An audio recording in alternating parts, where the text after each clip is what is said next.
অন্তর্বর্তী সরকারের ১০০ দিন পূর্ণ হয়েছে, প্রতিশ্রুতি পূরণে কতটুকু অগ্রগতি হলো?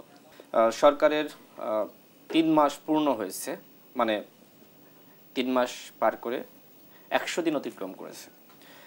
আমরা দেখতে পাচ্ছি যে খুব বেশি এই সরকার এই ১০০ দিনে করতে পারেনি। জনগণের যে প্রত্যাশা সেটা খুব বেশি পূরণ হয়নি। আপনার নিশ্চয় মনে আছে যে ফখরুদ্দিন মঈনুদ্দিন যখন তারা ক্ষমতা দখল করে, এরপরে মানুষ কিন্তু এক ধরনের স্বস্তির নিঃশ্বাস ফেলেছিল এবং তাদের কার্যক্রমকে কেন্দ্র করে মানুষের ভিতরে ব্যাপক প্রত্যাশা তৈরি হয়েছিল। কিন্তু ডে বাই ডে তাদের উপরে যখন মানুষের প্রত্যাশা বাড়ছে কিন্তু তারা পূরণ করতে পারছে না, তখন তারা অজনপ্রিয় হলো। ঠিক একইভাবে ডক্টর ইউনূস তিনি যখন ক্ষমতা নিলেন, বাংলাদেশের সকল মানুষ খুব খুশি হলেন এবং একই সাথে এই সরকারের উপরে আশা ব্যক্ত করলেন। এই সরকারের প্রথম ২ মাসে খুব বেশি সমালোচনা করা যাচ্ছিল না।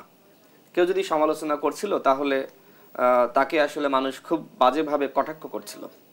কিন্তু যারা রাজনীতি করেন, যারা ভবিষ্যৎ অনুমান করতে পারেন, তারা বুঝতে পারছিলেন যে এই সরকার যাদেরকে নিয়ে গঠন করা হয়েছে তারা আসলে খুব বেশি রাষ্ট্র পরিচালনা করতে পারবেন না। কারণ যারা এই সরকারে আছেন তাদেরকে ইলিয়াস ভাই চিনেন, আমি চিনি, আরও অনেকে চিনেন। তাদের অধিকাংশরই রাজনীতিতে আসলে অভিজ্ঞতা নাই, রাষ্ট্র পরিচালনা করার ক্ষেত্রে অভিজ্ঞতা নাই, জনগণের সাথে সম্পৃক্ততা নাই। এখন রাজনীতি মানে কি, রাষ্ট্র পরিচালনা মানে কি? পাবলিক ম্যানেজমেন্ট, জনগণকে ম্যানেজ করা, জনগণের আশা আকাঙ্ক্ষা পূরণ করা। কিন্তু সেটি পূরণ করার ক্ষেত্রে তাদের অভিজ্ঞতার ঘাটতি আছে। যারা পলিটিক্স করে তারা প্রতিদিন মানুষের কাছে যায়, মানুষের কথা শোনে এবং সেই কথার আলোকে তার রাজনীতি, তার আচরণ, তার কথাবার্তা সেট করে।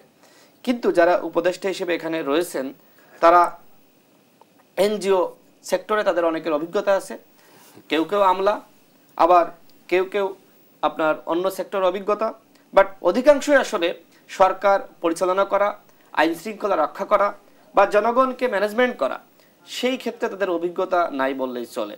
এখন ডক্টর ইউনূস স্যার তিনি আন্তর্জাতিকভাবে স্বীকৃত একজন মানুষ। কোন সেক্টরে? এনজিও সেক্টরে। এই সেক্টরে তিনি স্বীকৃত মানুষ, কিন্তু রাজনীতি এবং রাষ্ট্র পরিচালনা সেই ক্ষেত্রে তার অভিজ্ঞতা নাই বললেই চলে। এখন কথা হলো যে ডক্টর ইউনূস যাদের মাধ্যমে চালাবেন, হ্যাঁ তিনি স্বীকৃত, তাকে মানুষ শ্রদ্ধা করে, সম্মান করে। তিনি সব কিছু না পারলেও তার যে সুনাম আছে, ওই সুনামকে ব্যবহার করে অনেক কিছু করা সম্ভব। কিন্তু কাদের মাধ্যমে ওই সুনামকে আপনি ব্যবহার করবেন?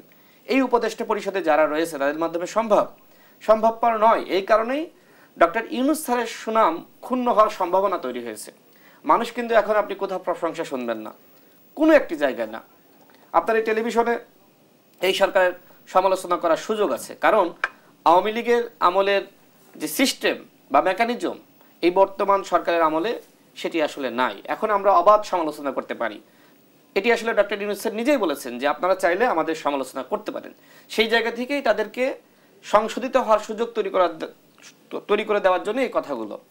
দেখেন, এই সরকার এখনো পর্যন্ত আইন শৃঙ্খলা রক্ষাকারী বাহিনীকে সক্রিয় করতে পারেনি।